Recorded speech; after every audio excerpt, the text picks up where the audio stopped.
Satchidanandam Paramasukhadam Kevalam Jnanamurtim Dvandvatitam Gaganashodasham Tattvamasya Rilaksham Ekam Nityam Vimalamachalam Sarvadi Sakshi Bhutam Bhavatitam Trigunarahitam Sadgurum Tam Namami.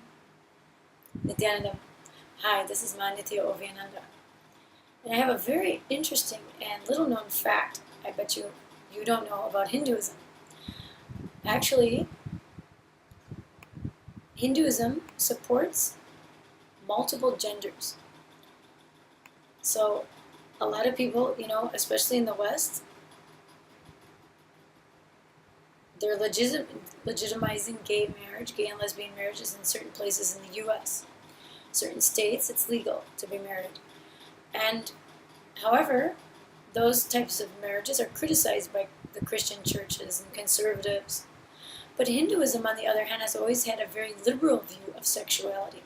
In fact, about gender identity itself. See, Hinduism recognizes that all women are 51% women and 49% men. And that men are actually 51% men and 49% women. There's like the mixture of the two. And when you're enlightened, there's an equal state of that, 50-50, being equal in both aspects. You've probably, maybe at some point in time, you have seen Shiva. Shiva, in the deity itself, dressed half as a man and half in the woman form. Ardanar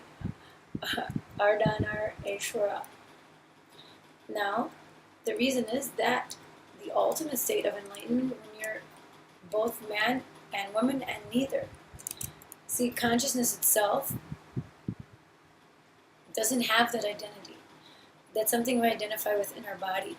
But as, for instance, sannyasis,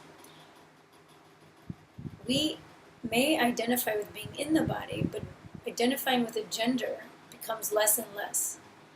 Because the state of enlightenment itself, the consciousness itself, does not have a gender.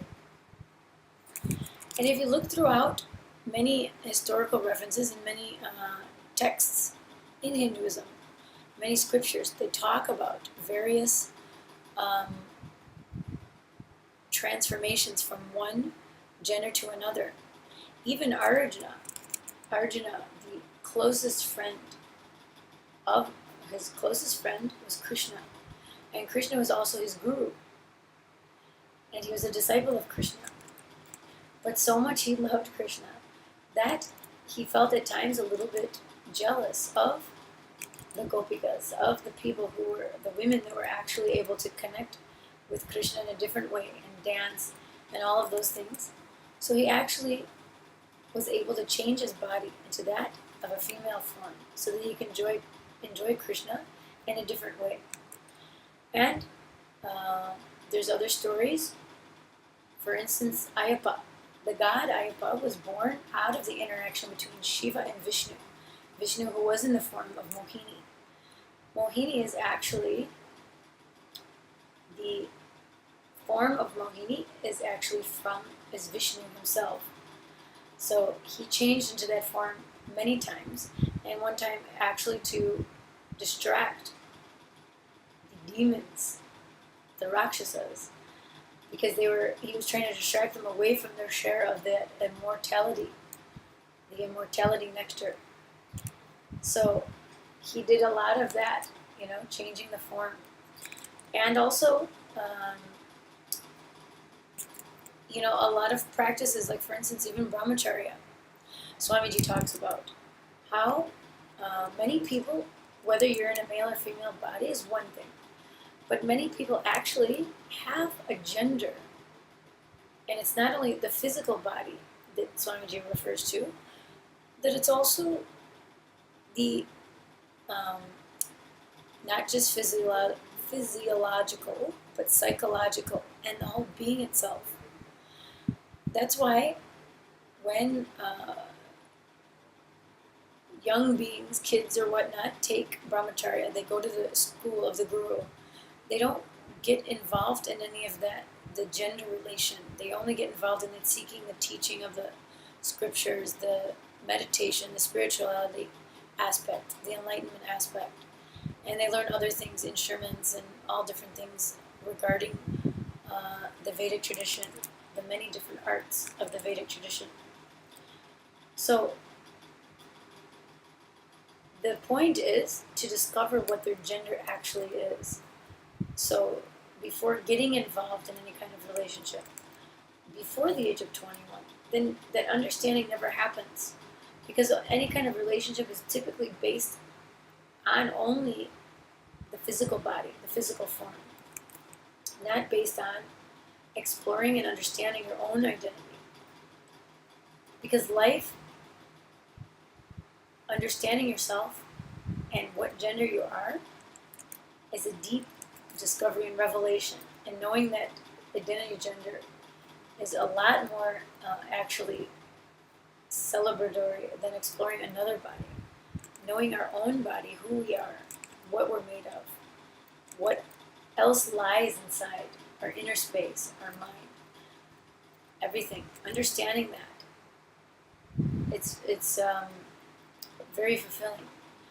And discovering your gender identity will help you understand a lot of what happens inside of you. So getting a lot of completion within yourself and healing and understanding. So actually one thing Swamiji says, he was conducting sessions for a group of people on brahmacharya. And surprisingly, when he asked the question, almost 90 people said they don't feel that the gender they're supposed to feel in their body. That's 90% of the people. So we're not feeling that we're the gender we're supposed to be as per society in the body which we're in. So imagine how confusing that is, especially in a society that doesn't support any kind of transgender. I mean, even in the U.S., I felt that there was like sort of that quote-unquote counterculture or what, where in certain areas, like even in Chicago, there was an area, a gay area, where the gays and lesbians, a lot of them would live, and the transgenders and the communities. There were very different neighborhoods. In the same way you have neighborhoods of certain ethnic groups, or like married couples, or artistic community, or stuff like that. You have that different neighborhoods in Chicago. So it's comprised of a lot of neighborhoods and a lot of unique different cultures within that. So, even in a place like Chicago, if you go outside of that realm of the gay and lesbian areas, people are still criticized, If you see a male and dressed as a woman going to some other area, like let's say an area where there's a lot of married couples and kids, and he goes there shopping and he's dressed as a woman, people still tend to stare and whisper and laugh and all those things. So how that must feel, for that person. They're trying to explore that side of themselves. That's how they're feeling they should be, and that's how they're comfortable. But then people are saying things behind their back. But we don't yet point at the married couple and say, then why is one of the spouses cheating? Or, you don't know that the other one's totally unhappy in the relationship, or even one of the other person is gay and they're living a lie. I knew some people like that when I was younger in college. There was a married couple, but behind the back of the wife, he was having all kinds of relationships with other men. So not only that's harmful for both of them, right? One is living a total lie for himself and others, his wife, and she has no clue what's going on, and it's not nice, right? So why not understand that life is not just cut and dry, as it says, and certain religions don't support that, So then you have a lot of people who are confused in life. And if they're so confused, then how will they get to seeking? How will they get to their higher self? Because it's only a gender thing after all. You're not really that gender, you're not really this body anyway.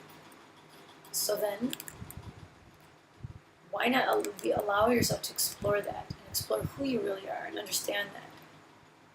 So the realization can only happen in you, and it really will solve a lot of problems.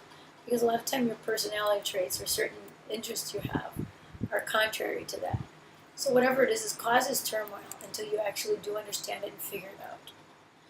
So I just thought it's very interesting because a lot of people probably have no idea that the view of that in Hinduism. Swamiji says a lot more about it, but there's actually 11 genders. He hasn't revealed all of them because I believe that we're collecting those from the scriptures themselves, because it's always best to have everything backed up by the scriptures, because Swamiji is all about proving, legitimizing, and reviving Hinduism, and proving that it's real, and all of the science, the yogic sciences and all of that are rooted deeply in the scriptures and in the Vedic tradition itself. So anyway, hope you enjoyed that today, that little tidbit, and thanks for watching. Nityanandam.